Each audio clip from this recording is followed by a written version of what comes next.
అనగనగా ఒక ఊళ్ళో శివయ్య అని ఒక ఆయన ఉండేవాడు. ఆయన ఇంటి ఎదురుగుండా పెద్ద చెట్టు ఉండేది. ఆ చెట్టు బాగా నీడగా ఉండేదన్నమాట. ఆ చెట్టు కింద ఎప్పుడు ఎవరు వచ్చేవాళ్ళు పోయేవాళ్ళు సేద తీరుతూ ఉండేవాళ్ళు. బాగా ఉండేది పచ్చని చెట్టు. ఆ చెట్టు కింద ఒకసారి సోమయ్య బయట నుంచి వచ్చేసరికి ఎవరో ఒక వ్యక్తి చెట్టు కింద కూర్చొని ఉన్నాడు. కొత్తగా ఉన్నాడు. అతను చూసి, ఎవరు నువ్వు, ఎందుకు ఇక్కడ కూర్చున్నావు, నా చెట్టు కింద నువ్వెందుకు కూర్చున్నావు అన్నాడు.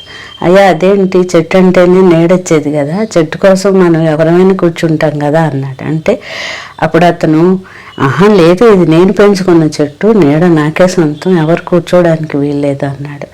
అనగానే ఆ కూర్చున్న వ్యక్తి అన్నాడంటే, అయితే నా నీడని నాకు అమ్ముతారా అన్నాడు. సరే బాగుంది, ఇదేదో డబ్బులు వస్తాయని ఆశపడి సరే అన్నాడు. సరే డబ్బులు ఇచ్చి ఆ నీడ, చెట్టు నీడ కొనుక్కున్నాడు. సరే అతను రోజు వచ్చి ఆ నీడ కింద కూర్చోవడం, అటు ఇటు అందరినీ, ఫ్రెండ్స్ని అందరినీ తీసుకొచ్చి కూర్చోవడం, ఏదో ఒకటి చేయడం అలా చేస్తూ ఉండేవాడు. చెట్టు నీడ ఎప్పుడు ఒకేసారి ఒకే చోట ఉండదు కదా, అంటే కాలాన్ని బట్టి మారుతూ ఉంటుంది, కొన్ని నెలలను బట్టి మారుతూ ఉంటుంది. కొన్నిసార్లు ఆ నీడ పోయి ఆ శివయ్య ఇంటి గదుల్లో కూడా ఇంటి మీదకి వెళ్ళటం మొదలుపెట్టింది. ఇతను ఎక్కడ నీడ ఉంటే అక్కడికి వెళ్ళటం మొదలుపెట్టాడు. అది చూసి ఈయనకి ఇది చిరాకేసింది. ఏంటి నువ్వు నా ఇంటికి వచ్చి నా ఇంట్లో కూర్చుంటున్నావు, నీకేం హక్కు ఉంది అన్నాడు.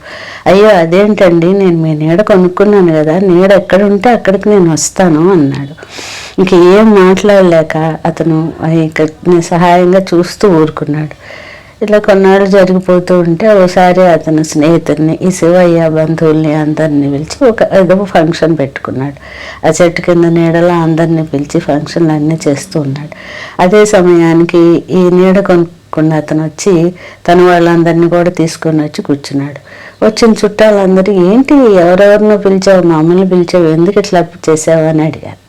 అడగంగానే అతనికి శివయ్య ఇంకేం చెప్పలేక, ఓ వెళ్ళిపో అనగానే, అయ్యో అదేంటండి మీకు తెలీదా, ఈ నీడ మాకు అమ్మేశాడు కదా, అమ్మేస్తే కాబట్టి నా నీడ ఎక్కడ ఉంటే నేను అక్కడ ఉంటాను, నీడలో ఉండటం నా హక్కు కదా అన్నట్టు అనగానే అప్పుడు అందరూ పెద్దగా నవ్వి, అయ్యో ఇదేంటి, నీడ నమ్మటం కొనుక్కోవటం కూడా ఉంటుంది, ఇది ఎక్కడ వినలేదే, ఏంటి శివయ్య నీకు మరి ఇంత అత్యాశ, ఏదో బాటసారిని చెట్టు కింద కూర్చొని ఇవ్వాలి కానీ నీడలు నమ్ముకుంటారా ఎక్కడైనా, అందరూ అతన్ని బాగా నిందించారట. అది వినంగానే అతను సిగ్గుపడి తలంచుకొని అక్కడి నుంచి వెళ్ళిపోయాడు. చూసారా, స్వార్థం వల్ల మనుషుల్లో నలుగురిలో నగుబాటు అవుతారు. అందుకని స్వార్థం లేకుండా మనకు చేతనైన సహాయం నలుగురికి చేయాలి. ఓకేనా? మరిన్ని కథల కోసం దేవి అమ్మమ్మ చెప్పే కథలు తప్పకుండా ఫాలో అవ్వండి, పిల్లల తల్లిదండ్రులు.